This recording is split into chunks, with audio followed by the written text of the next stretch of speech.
All right, Mike Morgan, welcome to No Name Podcast. Glad to be here. What's happening, fellas? Appreciate you coming out today. Thanks for the invite. Absolutely.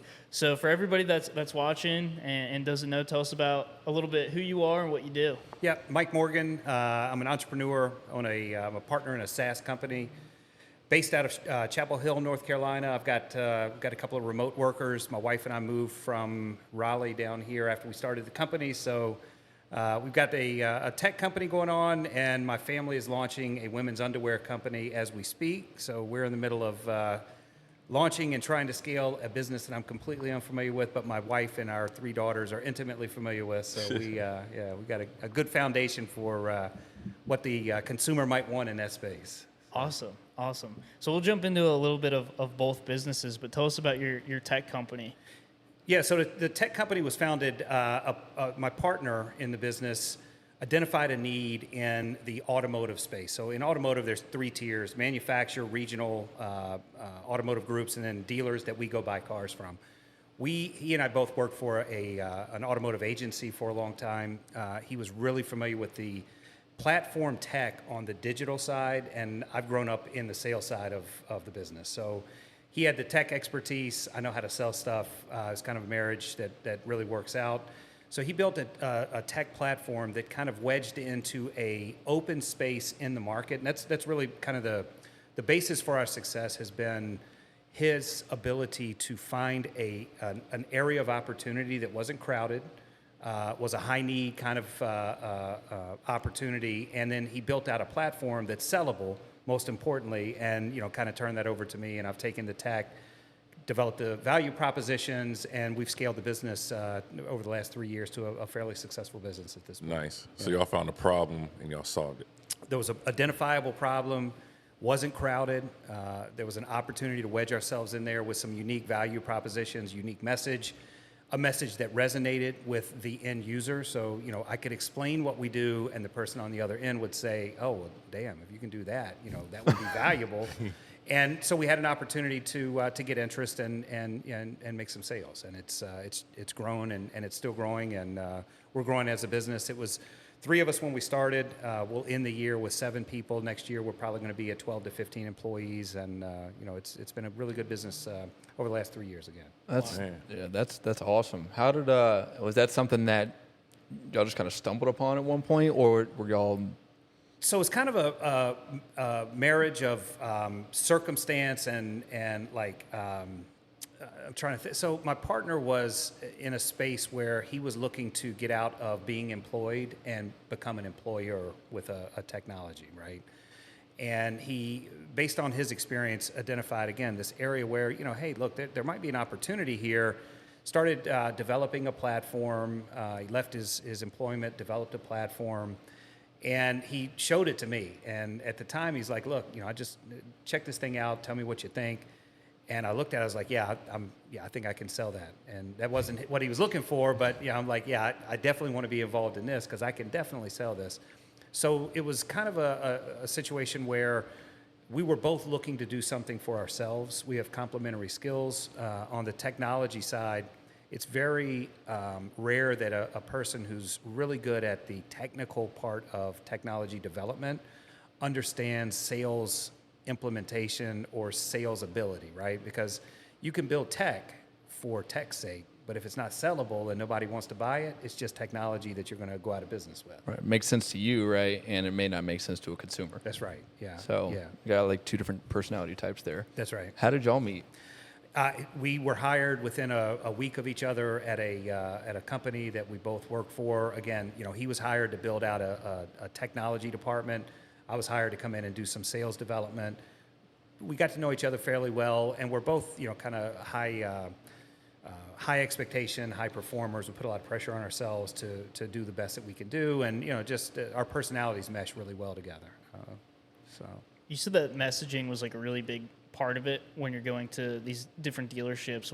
What was that messaging? How are you like presenting this product? Because it sounds like it's something that really hadn't come about before. Yeah, it hadn't. So this is just in general. When you're talking to a business or talking into a business vertical, right? The first thing is you understand what they think about and you understand the language they use that affects how their business operates. rates, right? So every business kind of operates in its own space. It's got its own buzzwords. It's got its own insider terms. If you understand how the people think about their business and the words they use to talk about their business, you can align your sales proposition with what they think about and things that are important to them, right? So I understood the dealership business model. I know one of their major problems that we're solving is conversion rates from website shoppers. So, in a real simple term, people visit, we all go to a dealership's website when we're looking for a vehicle, right? We don't know what we're going to get, so we visit the website. 2% of the time that we go to a website, we fill out a lead form. 98% of the people on a dealership's website do not fill out lead forms. So if you think about what sales is about influencing the buying decision of an individual. Well, if you don't know who they are, what they're interested in, you can't influence that decision. So we identified a need. If we could help a dealership talk to more of the people that weren't filling out lead forms in a constructive way that create a re-engagement process where we could bring them back to the website for a chance at another lead conversion, or maybe give them that last message before they made their buying decision, that might be of value. And when I describe that to a dealership, I walk in and say, look, I bet you're aware 2% of the time you spend all this money advertising your dealership, right? Thousands of people visit your dealership's website every month. 2% of them fill out a lead form. So all that money you're spending results in a 2% success rate and a 98% we're going to leave it up to chance rate. If I could grab 30 or 40% of those leave it up to chance people and do something meaningful with them, would that be worth anything to you? Well, yeah, of course it would, right? So the interest, I understood the need. I could, kind of position, hey, here's what we might be able to do. If we could do that, would you be interested? And then, I understand how we can deliver the back end of that and how to properly explain to them the payoff for them. Right. So Because 98%, that's a lot of money left on the table. That's a lot of potential customers that you're missing out on. they're real estate, so an industry you guys would be familiar with. Right. The real estate industry, as a for instance, what I've learned is fully dependent or mostly dependent on third-party lead generation through the Zillows of the world, right?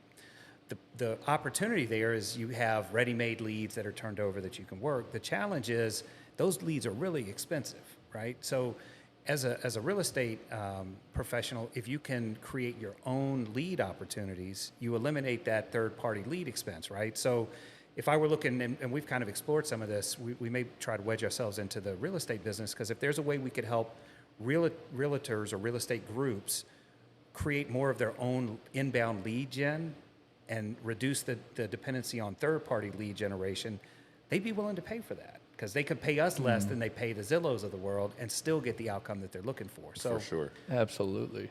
that's really what we're looking for is, what's a business opportunity? Where's a hole in the market?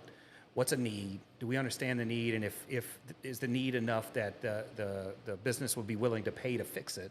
And if it is, and you provide a good solution, you got a real good recipe for success. It sounds like you're looking to potentially scale it as well, to where you can, it would work across different, markets, right? We are. The car industry, real estate, pretty much just sales and conversions, anywhere where leads come in and you need to convert them. That's any business vertical that has website shoppers with a consideration period that would benefit from knowing who more of those people were and have the ability to proactively communicate with them on an individual level with a meaningful message. We could solve that problem, but that's evolved. We knew the automotive space. As time has evolved, we're like, okay, this set of solutions might scale into other verticals, and it will. And that's actually our roadmap for 2024 is to move outside of where we've start to scale into other industries, diversify our portfolio a little bit, increase our client base in different verticals, kind of insulates us against any economic downturns in a particular industry. And the solution or the deliverables are valuable pretty much for any business model. So Being able to go into different industries makes you, for lack of a better term, recession-proof. yes, that's the other thing, man. If if you're in business and you have a specific customer or group of customers that you depend on, and that's the only avenue of success that you have, you better make sure that thing never is going to change, right? Or in the real, let me switch gears for a second. We're we're launching a women's underwear company. There's a very successful women's underwear company over the last 3 years. Great messaging, sustainability, inclusivity, all of these things that are really important in today's world, right? Mm-hmm. They didn't thoughtfully build their business model. They took on a ton of investor capital, grew to a $200 million valuation in 3 years, right? 3 years, two kids out of college. I think they might have dropped out of college. From that point to 3 years later, they're worth $200 million. But it wasn't a sustainable business model because the repurchase cycle wasn't happening fast enough. They took on a bunch of VC money. They were burning the money faster than they were making it back.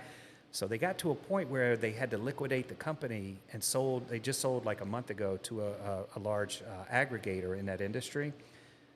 The owners didn't get anything. The investors left with nothing.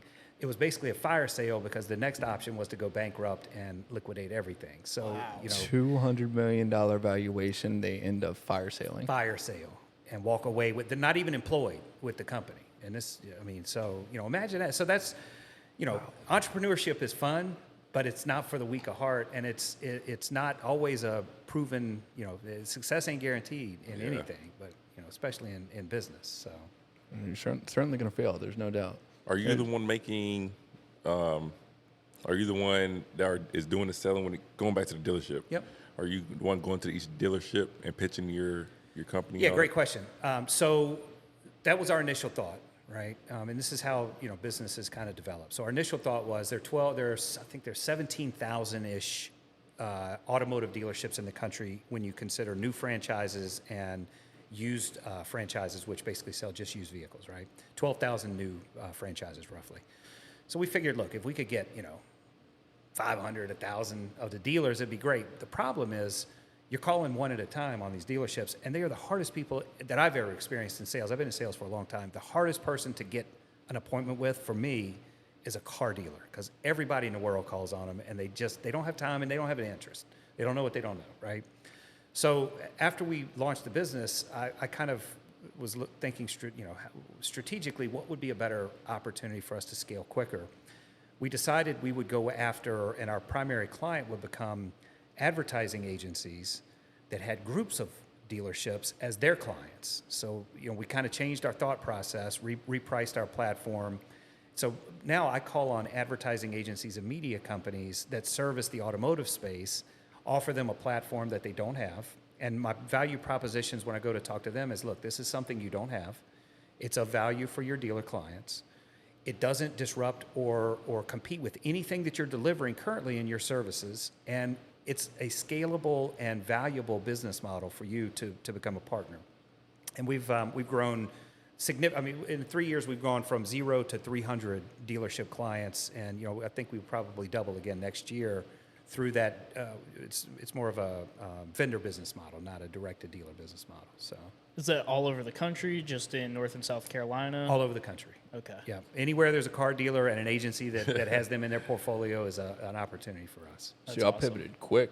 We did. Whenever you realize, hey, maybe this isn't the most efficient way to do it, let's go work smarter versus working harder. It's the only reason we were able to do that is I've been in sales for a long time, and I've worked for agencies, I've worked direct, I've worked for media companies, I've sold direct to end user.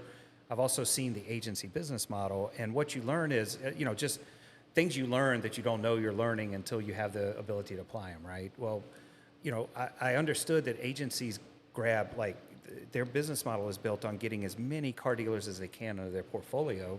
Well, if I can make one sale and turn that one sale into 27 sales through their network of dealers, it's a lot more efficient for me, and I can create a benefit for them because we share revenue, and it's got to be something in it for them to want to do it. Yeah. Of course. How's the are they paying you monthly subscriptions, and then more subscriptions you get, the more money you make, obviously? Yeah. Is that how it works? It is. Yeah, we're built. So monthly recurring revenue is a SaaS term that's really important, and an ARR, annual recurring revenue. We are on a subscription-based business. So Smart. basically, they sign a dealer up. As long as the dealer's on the platform, they pay us every month, and they charge their dealer every month. If the dealer wants to come off, no problem, pull them off.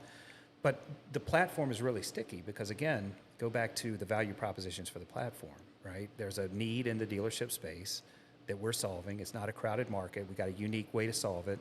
And there's value in the dealerships getting that. So the agencies have a product that they can be confident taking to their dealers. They're not going to get burned on it. It's kind of a baked-in product. Once you get it sold, the performance of it, the way you do your attribution on return on investment and all that, it all makes sense. It's easy for a dealer to understand. As an agency, all you got to do is get it in, and then it kind of sits in. And they don't have a lot of products like that. So there's, again, this is all just kind of market knowledge and kind of sales knowledge or sales like intuition that we've been able to figure out, and it's been a real big benefit for our business.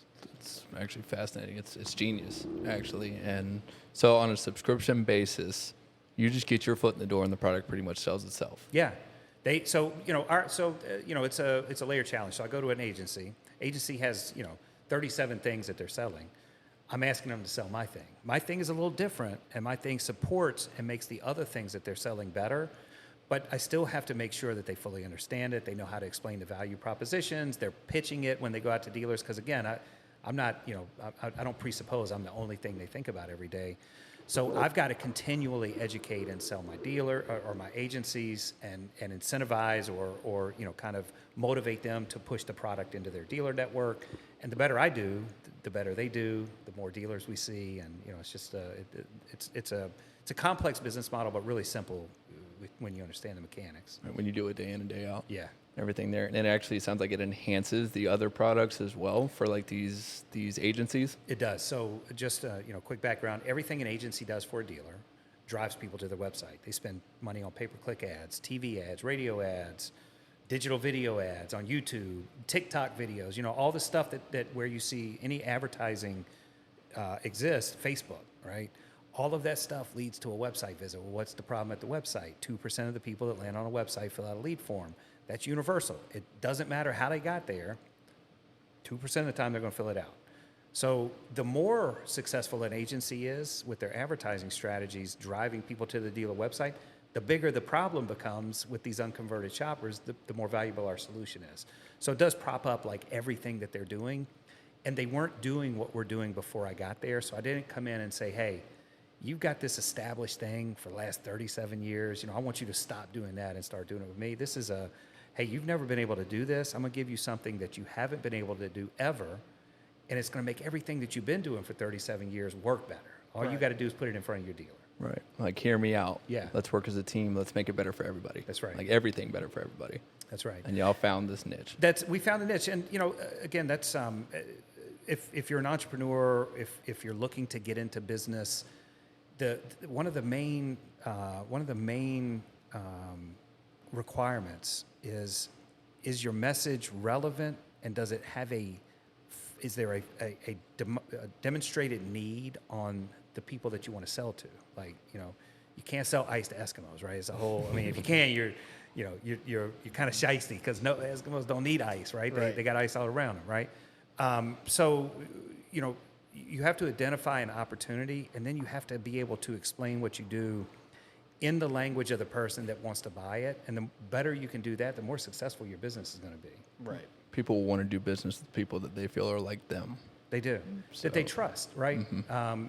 In the automotive space, a lot of people sell to them, but they don't understand that they've never taken the time as salespeople to understand the dealership business model. So they don't know what an up is. They don't know what a front end, back end gross is. They don't know what inventory turn, floor planning, any of these things that exist inside that the dealers know and the general managers know and the GSM, the general sales managers know. Well, if you can't demonstrate that you understand their life, why would they buy something from you? You go in and speak like your advertising language, but you can't connect it to the things that they worry about every day. And if you just took the time to learn who you're selling to, what they worry about when they wake up in the morning, go to sleep at night, the words that they use to describe those things, it facilitates trust. Like, oh, you know me. I want to do business with people that know me, not people that come in and just sell me. Yeah, try to sell me. That's right. Yeah. That's right. You mentioned that you started off with just you and your business partner, and now you're currently 7 people. Next year, you're looking to be 12. What are the jobs that you've created and are in the process of creating? Yeah, good question. So the first role was support. We're selling, we're scaling. When you're bringing people on as clients, you want that process to be a smooth process and a consistent process, right? So we got to the point where I couldn't bring all of the clients I was selling on. We needed some support there, so we got some client support help. We then added some development help. So, we're building a technology platform, and we're building new technology into the platform all the time. My partner is a genius on the technology side, but he can't do everything himself. So, we're hiring development talent. I got to the point where there are two parts to the sales model. There's partner development, and then there's growth and retention. I was doing everything, partner development, growth, and retention, and we got big enough that I couldn't effectively do all of those things. So I brought another sales guy in. He's working on growth and retention. I'm working on partner development, and we're going to continue to scale the sales side of the business. Got a marketing director coming in because now we've got enough clients in our portfolio that we need to be able to effectively communicate to them consistently, new products that we're rolling out, new features, reminders about features that they might not be using properly, while also putting some external messaging out that positions us as a thought leader in the space, as a viable solution for these particular needs. And then we're going to build out some more support people. So it's just kind of, it's grown, it's little building blocks put together. Need support help, we need some sales help, we need some marketing help, we need more support help, we're going to need more sales help. So it's just grown. All full time? Yeah, yep. That's amazing. It sounds like literally it's all support just in the different areas of the actual business itself, to where it sounds like you're in charge of now new business development, right? And now you're hiring, or you've already hired somebody who's going to nurture your current clients and make sure that continues to grow and they're happy and satisfied, almost like customer service there. That's right. Dang. And think about the business model, right? You work hard to earn a client. Well, if they turn over and leave you after 30 days or 3 months or 6 months or 9 months, right? All that hard work was for naught. You got to start over again. So we got to the point where, I'm spinning people in, new clients, but I can't give the attention to the people that need the attention. They are our clients. So, I can't not pay attention to them while I'm going chasing other people. So we need to divide that, and we'll continue to grow in that space. We're going into new verticals. So I'll hire some expertise in different verticals as we scale there. And we're just going to kind of, step by step build the business out and make sure that we're providing a viable product. And when we provide it, we're supporting the people that are supporting us to the degree that they feel like they got a great partner in our technology. Maybe you need to hire me. Yeah, that's Maybe right. you need to hire me. That's right. When you say you're building out sales, are you bringing on people as sales persons to reach out to, like, okay, you're going to reach out to all of these advertising agencies in the Southwest, and you're going to be in the Northwest, you're going to be in the Northeast? Is that kind of what you're building out? Good question. I'm not entirely. Our scaling, sales scale need is more on the growth and retention side, right? Because I've got a pretty good.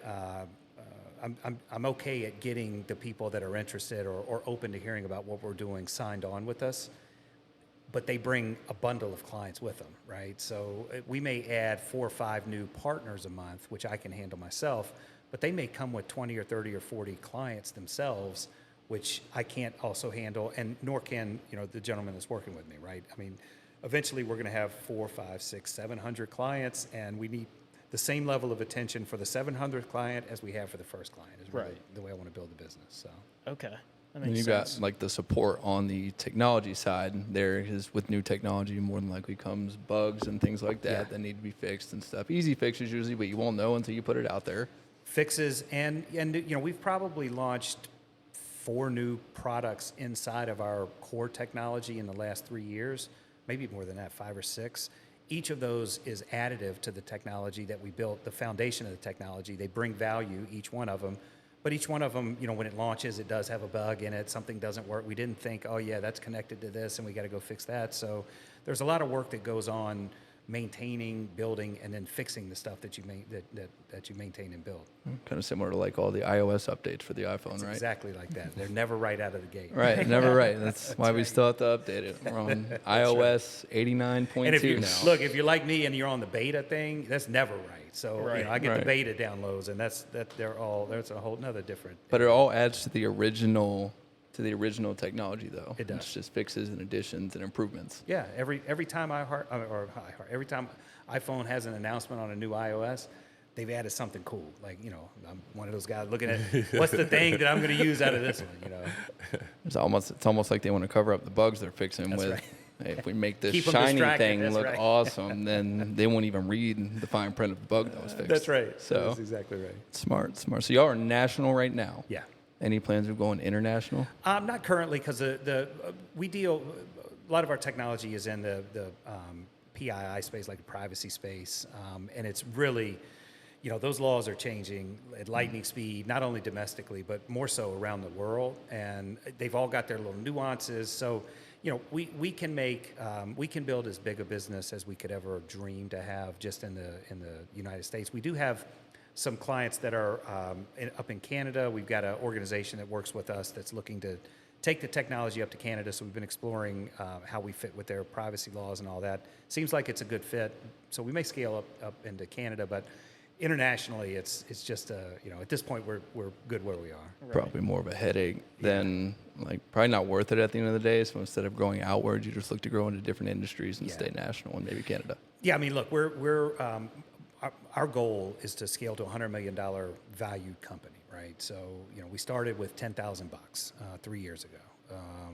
If we can get out, if we can in 2 or 3 years scale to a company that's valued at $100 million, we will have, it'd be something we could be proud of, right? And be sustainable. And be sustainable. And we don't end up like the That's underwear exactly company. right. Yeah. Yeah, we're not taking on a bunch of VC capital. Yeah. That's the other thing about tech companies, man.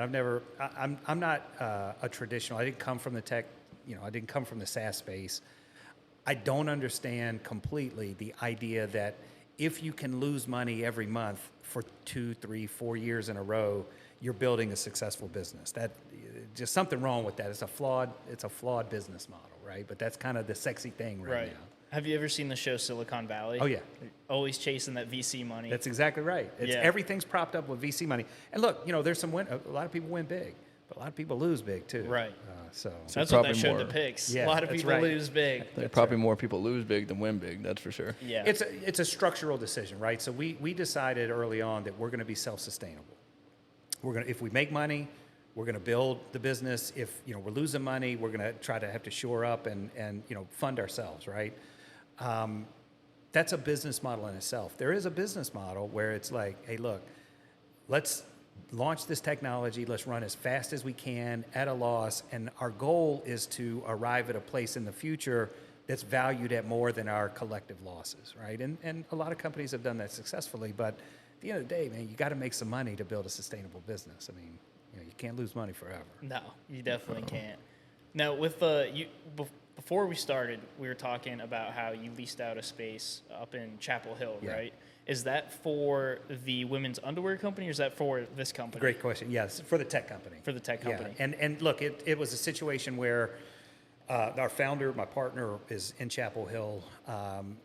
With COVID and everybody working from home, there was a lot of movement out of office spaces, right? We just happened to find an office that was part of a publicly traded company that had decided we're not going to have a come back to work dictate. And they had leased offices, 20-year, I think it was 20-year leases all over the country. This office space is incredible in Chapel Hill, right? And they were looking to get out of it. So we were able to lease this space it's way more space than we need. But we got the space, it's got the best view in Chapel Hill. We got all the equipment, furniture, for less than we were able to find at any other office we were looking at in any of the RTP area. So, Wow. Yeah. Just because they needed to get rid of it. Because they were just trying to get it off their books. I'm sure they'd already taken losses on it.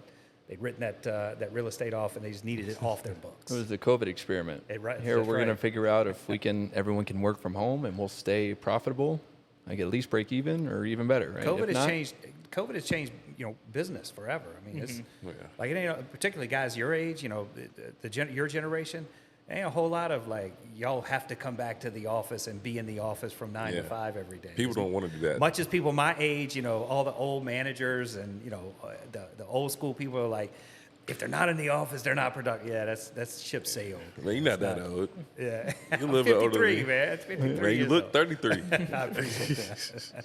I'm an old soul. I can't get nothing done from home. I'm not productive. I got to be in the office. You got to be in the office somewhere. Yeah, I got to be in yeah. a different setting, for sure. I get that. Some people are like that, man. I got a buddy. It's funny. I was smoking a cigar with a buddy the other day, and he said they work from home like 3 days a week. He said on the days I work from home, I get in my car, I drive out of my neighborhood, like down the street, turn around and drive back, and I feel like I've gone to work, and that's Yeah. his little thing to get his mind right. It's like a trigger. Yeah, that's Yeah. right. It's like a trigger. That's right. That's awesome. It's like athletes listen to music, get pumped up Exactly. for a game. That's right. That's his pregame ritual. That's exactly right. Get in the mood. When I met you, you said you put your book bag on and get up here and go out here. Feel like you went into the office. I've walked out, right. I'm out of the house, I've walked left my residence and rode the elevator up, a few stories, and here I am. But yeah, it's nice to get away. I like working in the house some, but it's too easy to, you got TVs in the other room, you got the refrigerator over there, snacks, and Yep. You'll find a distraction. there's It's like, easy to find distraction. I really should probably go do that laundry that I've That's never done right. before. And my wife is like, look, baby, I love you, but you don't have to be here all the time. You can go. This is my place during the day. Like, you're in my space. So Does she work remotely? she's been a stay-at-home mom, and she's leading. She's kind of the co-founder of the women's underwear company. So she's kind of leading our three kids, our young women. She's helping them kind of get into the business and running like our accounting and some of the other things for us. So Stuff they don't teach you in school that's right. nowadays, or That's right. ever. that's right. So how'd y'all get into that?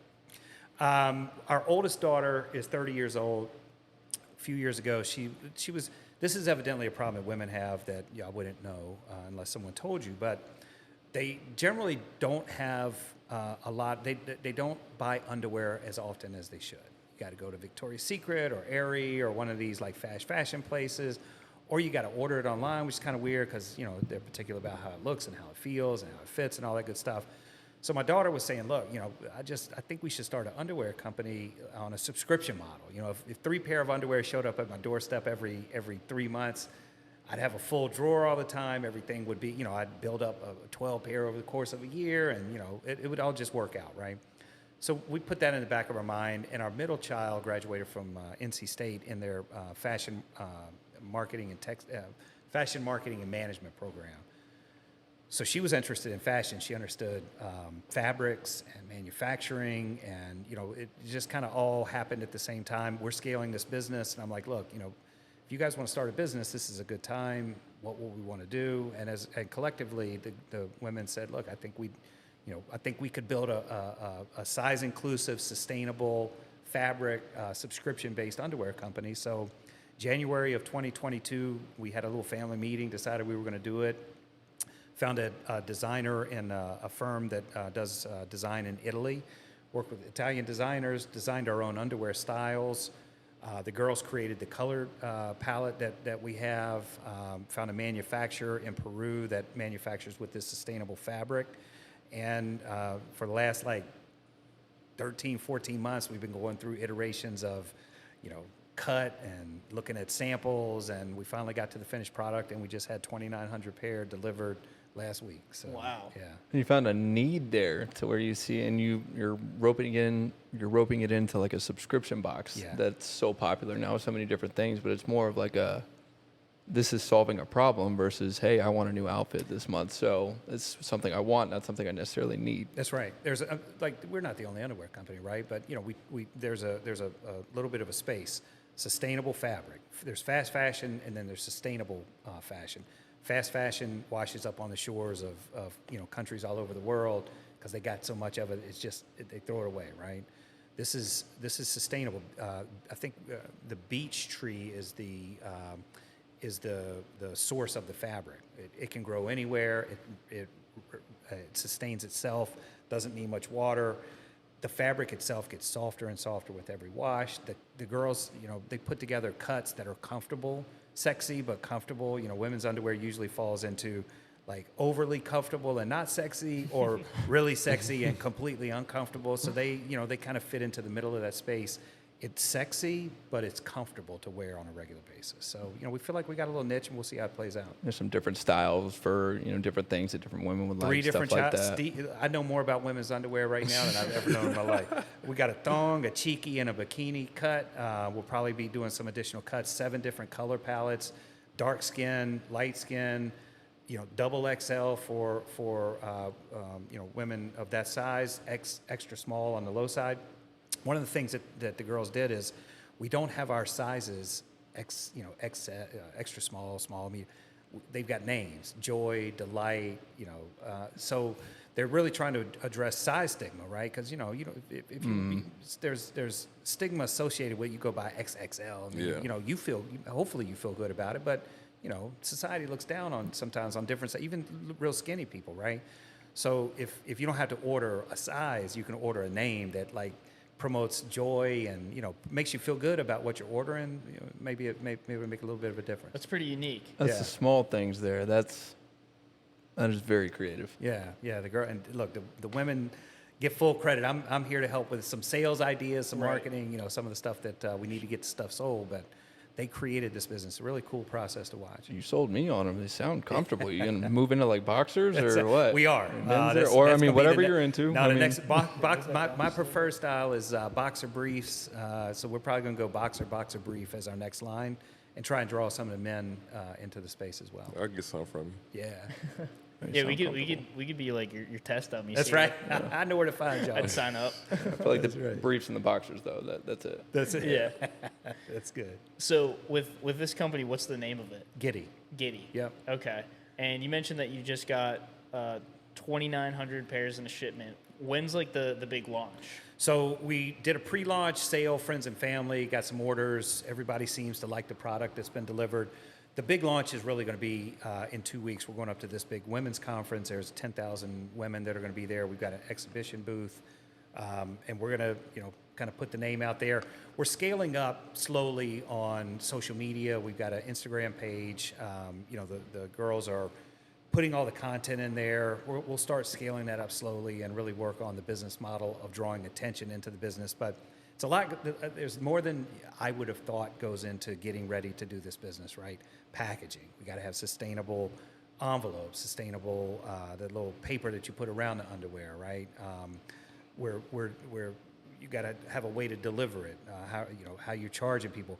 How do you set up the subscriptions? How do you get the website set up? All the little particular things that go into making a business is, it makes a difference in how you look, how you operate, how you succeed, or how you don't succeed. So, With your distribution process, are you going straight from the factory in Peru to the consumer, or is it getting shipped here to Charlotte and then you're distributing yeah, it? great question. It's coming here. It's really a direct-to-consumer model, but not a drop ship model. So, Okay. because part of the quality control is we got to be able to see the product, make sure that if it's under our brand, it needs to be representative of the quality we would expect and what we want our customers to get. So, And how they get it as well. and how they get it. My wife is hand packaging everything right now because she's got a real particular way she wants.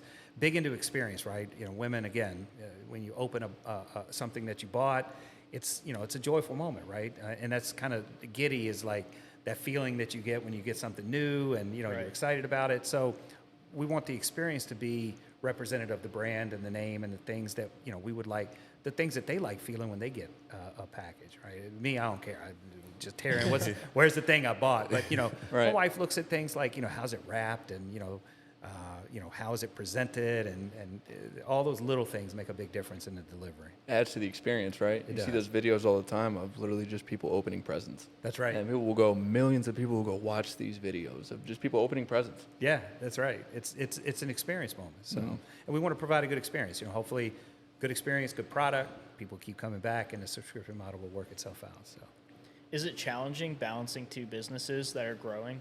yeah, I work a lot, but I work. I don't have I don't work linear hours, right? I'm not like 9 o'clock to 5, 8 to 5, 9 to 5, 9 to 6. Sometimes I wake up in the middle of the night. I do some work, and then I go back to sleep. Sometimes, like before I came up here this evening, I was working. Work weekends, So, and one of the it's important to me to teach the kids that success is earned, it's not given in anything that you do, right? This podcast that you guys are doing. If you show up every once in a while, it's not going to be successful. If you show up consistently with the intention to create a successful output, you're going to create a successful output, right?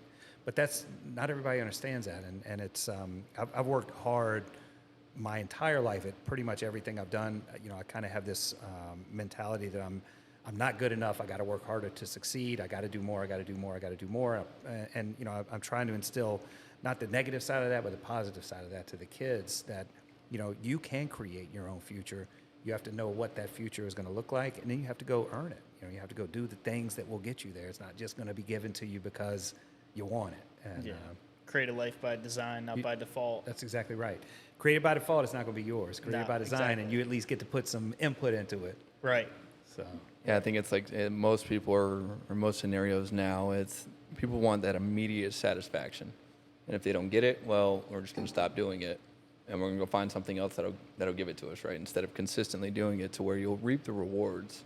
But it's all about consistency. Squirrel chasing. yeah, Yeah. and I think a lot of that has to do with people not taking the time to understand what it is they're trying to get out of what they're doing, right? I mean, you know, you look, you guys are younger than I am. Y'all don't know what you don't know. You're going to learn things over the next 5, 10, 15, 20 years. I've learned stuff. I've been working since I was probably 23, so for 30 years, I've learned stuff. I had ideas. I failed at businesses. I failed at careers. I've been successful at careers. I've kind of figured out what drives me, what I'm good at.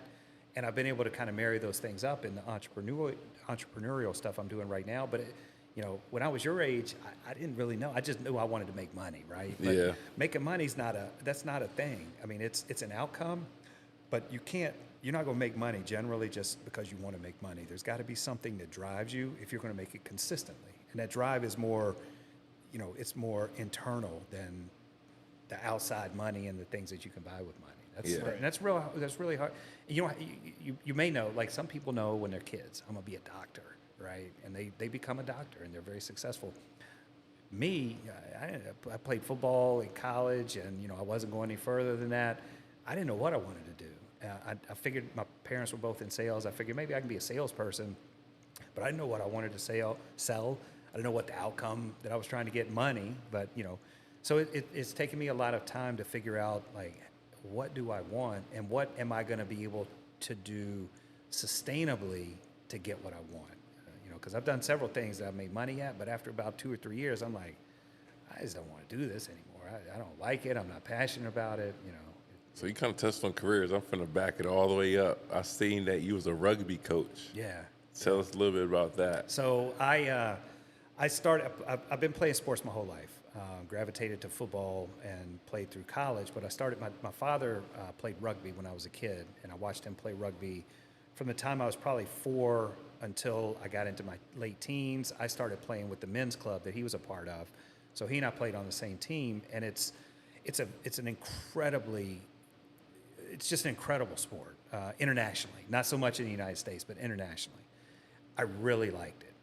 So I went through college, played football. After football, I got back into rugby, playing for some men's clubs, one here in Charlotte, one up in Roanoke where I was from. And after I left college and got out of that, started a family, I wanted to get back around the game. So I figured coaching would be my way to get back in. And I coached for a little while at Furman, which is down in Greenville, South Carolina. I was assistant coach there, and I was fortunate enough to be kind of right place, right time, and ended up as the head coach for Duke University for 5 years, which was just an incredible experience. So That's amazing. Yeah, Furman. My grandfather was a huge donor to Furman. really, Yeah, he went to Furman. it's a great place. Yeah, I went to a few cross country camps there. That's awesome. So campus is beautiful. The guy that I coached, my head coach when I was there, has a field named after him. John Roberts Field is the rugby pitch on Furman University's campus. I mean, he built an incredible program there. So Wow. yeah, How was Small your time world. at Duke? incredible. You know I didn't grow up like a Duke fan or anything. I grew up in Virginia. I was a UVA fan, so Duke was not like in my wheelhouse. Right, I was UVA. Couldn't stand North Carolina. I got a kid at Chapel Hill. Didn't like Duke. You know, Duke is an incredible place. There are so many incredibly smart kids that are grounded. Most of them, you know, a lot of them come from very well-to-do families. They're the most grounded kids I've ever had the pleasure or benefit of being around, and the workload that they undertake at Duke is amazing. The brain power that goes into all the class.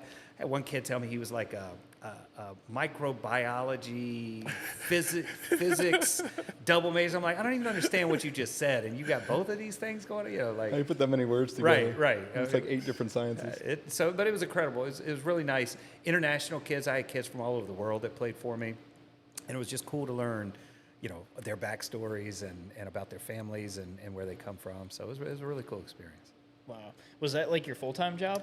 No, I did that. So I when I started there, I had another business. So I was running my business, and I was doing that at night, basically. You know, Tuesdays and Thursdays we have practice in the evenings, and then Saturdays I'd be traveling with the team wherever our game schedule was. Right. You're an entrepreneur for real. Yeah, You being the coach of a Division I yeah, rugby team was your part-time job. yeah. It was pretty wild. It was pretty cool. Yeah, that's awesome. Yeah. That's awesome. So you mentioned that you've been in sales pretty much since you graduated, you know, about 30 years now. Yep. Someone that's listening to this and they're thinking, I want to get into sales. I don't necessarily know what I want to sell, but I feel like I have a knack for sales. What would your advice be to them? My advice would be to learn the profession of sales. It's a profession. It's not unlike playing professional football or being a doctor or being a top-notch lawyer.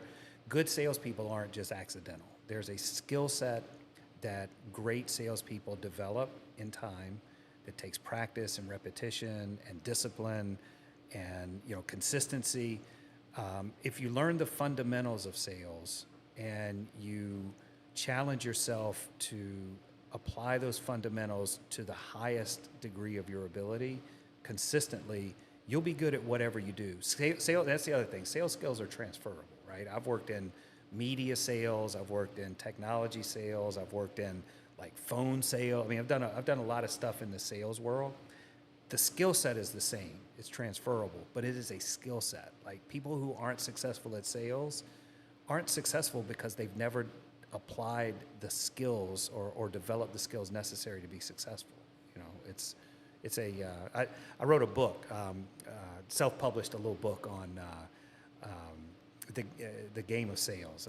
It's published on Amazon, right? And it's just, I think it's the best career that anyone could ever get into. The financial rewards are not surpassed by very many other careers, like doctors maybe. There are a few careers that earn more than salespeople earn on average, but not many. But it's available to everyone. Like you don't have to have a special degree. You don't have to have a particular background. You don't have to be a particular age or come from a particular family. Sales is accessible. Every organization in the world needs great salespeople because they're not very common. And if you can learn to become a great salesperson, you always have a job. And nothing works without sales, right? Our SaaS company, so our technology company, my partner is a genius. He built an incredibly valuable platform. But if nobody could sell it, it would be worth absolutely nothing, right? Because at the end of the day, whatever you're doing needs to be, if you're doing something to generate income and provide jobs for people and all that, it's got to be sold. And I would just encourage anybody that's listening, if you have any idea that you want to be in sales, I would encourage you to go for it. But I would also say, go into it with your eyes open. It ain't easy. It's not for everybody. And it's not something that you just kind of half-ass do and it works out. You got to be all in. You got to be good at it. There's a whole, there are layers upon layers upon layers of stuff that you have to learn and become professional at if you want to be a professional salesperson. Yeah. Say learn the skill set first. Take the time. It's not going to be easy. Probably not going to enjoy it. Once you master it and get to that point, then you get to go find out what you want to be passionate about selling because it's transferable. Once you learn those foundational skills and you become great at them, do you want to sell airplanes? Do you want to sell commodities? Do you want to sell SaaS technology? Whatever you want to sell is available to you because you've got the foundation for success in sales. That is a common thread of all salespeople. Are there any books or resources that have had a big impact on you in your sales career? A lot of old stuff. So I grew up, I grew up reading a lot of Zig Ziglar and Dale Carnegie, and just these like really How to win friends and yeah, influence people. yeah. So I kind of flit in and out of books. One guy that's he's probably my age, but he's more relevant with the younger generation is Grant Cardone. Yep. He's got right. I mean, he's 10x. right. 10 times. It's exactly right. And the thought, if you strip his personality and bravado and all that stuff out of the equation, the message is do the foundational things and do them more and faster than everybody else, and you'll find success. Right. I mean, that's kind of a life operation. That's like a life mode. If you want to be successful at anything, surfing, skateboarding, I don't know, whatever you want to do, right? Picking strawberries. Whatever it is that you want to do, if you apply yourself more than everybody else that's trying to do that and you do it faster, you're going to be better. And there's value in that. Yeah. That's no matter what, no matter who you are, no matter what your natural ability or skill set is, you put in more time than the people around you. Good time, right? Right. That's Intentional time, right? Intentional time, yeah. And that's really important, right? Because a lot of people do things and they bang their head against the wall and they end up quitting because they weren't making progress. Well, if you're not making progress, one of two things has to be true. You're either not, your unique skill set doesn't align with the skill set necessary for success in that particular thing, right? I can't be a power forward. I don't have the physical characteristics to be a power forward in the NBA, right? No matter how bad I want it and how much I try, I'm not gonna be backing people down in the lane at 6'2", like 200 pounds, right? Right. But if you find a thing that you do have some natural talent for, you still have to apply yourself in the right way. There's right and wrong ways to do everything. There are people who could be really good at sales that haven't learned the foundational things that would make them great, Right. and they're always just spinning themselves out of opportunities because they're trying hard. They're just not trying hard the right way. Right. It's like mistaking movement for achievement. Yes. Hard work beats talent when talent doesn't work hard. That's exactly right. I've got this. Quote. Yeah, it is. It's a great quote, and I've got this like belief of it's input, right? Focus on the input. None of us can control the output in anything. You can't guarantee results from anything that you do. What you can guarantee is the work and the type of work that you put into something, right? So if you focus on the input and the process, the outcome will take care of itself, right? And that's where that difference in working and working hard and working the right way. If the process is right and you apply yourself in the process, the outcomes are always going to be better than if you're doing something wrong in the input, right? I mean, it's just not enough. Everybody looks at the outcomes. I want this. Don't focus on that. You got to know what you want. Then you got to find somebody that can help you understand what it takes to get there, and then you got to do those. This is the hard part. Here's what it's going to take. Are you willing to do those things to get yourself there? That's the hard part. That's where a lot of people fall down. Like, Right. I want to be there. I just want to go ahead and be there. Like Grant. I just want to be where Grant is. Yep. Grant says anyone can do it. Great. What people don't see, because Grant doesn't show it, because it's not very marketable, right, is what it took for him to get there. That's exactly right. So Yeah. here's the outcome. So here's what it's going to take. You know the destination, but Yeah. you don't want to follow the directions to get there. Yeah, look, I want to run a marathon, but I don't want to run every day. Well, Right. You ain't gonna run a marathon. You Yeah. know, if you want to do something, there is a pathway to do anything that you want to do. You just need to find someone who can show you, and it doesn't have to be person to person. You could read about these things, right? Watch videos, whatever it is. You just need access to the information from someone who's gotten there, and then you got to replicate the process to the best of your ability And you've got to want to. You've got to want to. when it sucks. Yeah, you When can't. it's hard. You can't do it because it maybe makes sense because somebody else wants it, and okay, I think I could want that. You've got to want it for yourself. That's right. And you got to play. Yeah, I mean, look, Michael Jordan, great, arguably maybe one of the best basketball players ever, right? He applied himself more than anyone else, and he wanted it. He's got physical traits, he's got physical talents, but he wasn't the most physically talented person to ever play in the NBA. He wasn't the most gifted at every facet of basketball. he applied himself more than everybody else and got himself to the point that he's, one of the top 2 or 3 people ever talked about in the world of basketball. Yeah. Through hard work and consistency and discipline and all the things it takes to do well in sales or technology or anything else. Real estate, you guys, you don't have to go show homes, but if you don't go show homes, you're not going to sell any homes, right?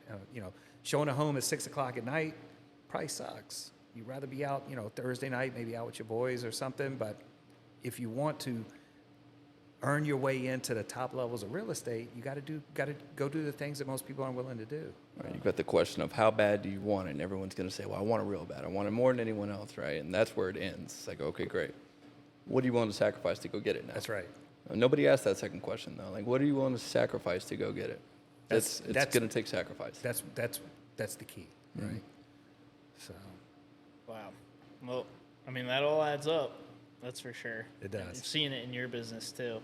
So where it seems like a good spot to end it there, but where can everybody find you? Your businesses, your websites, on social media, all that good stuff. I appreciate that. So technology company is Launch Labs with an S.ai is our website. Giddy is ifeelgiddy.com. It's get that giddy feeling. Fits good, feels good is the tagline. Oh, that's good. And then my Instagram profile is the mics on with little underscore. So the underscore mics underscore on, little play on talking on a microphone. So you can find me there. I Feel Giddy is the Instagram handle for that company. And we don't really have an Instagram handle for Launch Labs, but just check our website out. Probably not one of those things for That's that right. industry there. Instagram probably doesn't. Doesn't really fit the business model. Yeah. Awesome. Okay. Well, we certainly appreciate you coming on. It was great to learn from you. Appreciate the time today and the invite to come on and spend a little time with y'all. It's been great. Absolutely. Appreciate it, Mike. Yeah, we'll have to get you back on after the big launch with the underwear company and to see where you are scaled by next year. Give us a year and we'll see where we land. Awesome. So, yeah, we're going to be on here, and you're going to be telling us how good that $100 million valuation right. feels, right? Yeah. That's right. Let me hold $1, man. That's it. All right, perfect. Well, thanks for listening, everybody.